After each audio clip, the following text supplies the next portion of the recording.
Okay, we have a 2019-2020 Audi Q2, and this is how to reset the TPS lights. If, for example, you've had a puncture and had your tyre replaced, or you've just reset the tyre pressures, this is how to reset the light and turn the warning off.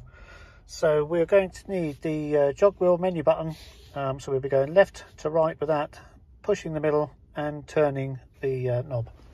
So whatever menu you're on, just press the menu button for the main menu. So we just tap that and then we'll come to this section. So turn the jog wheel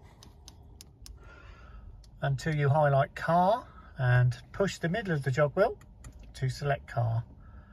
Now we don't need this menu that we're in for the car, so we need to slide the jog wheel to the left like that. So I'll just do that again. So we slide the jog wheel to the left, and this is the menu that we're after. So we now need to come down to service and checks. So we're turning the jog wheel and selecting that item.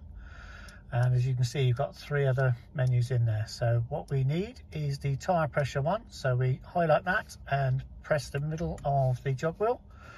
Again, press the middle of the jog wheel to store the tyre pressures. And then we need to turn it up to, yes, store tyre pressures now. And then select the button again. So it's now storing the values. And that's it. They're all stored in there. And to get back to the main menu, after doing that, just press the menu button and we're all done. Hope that helps.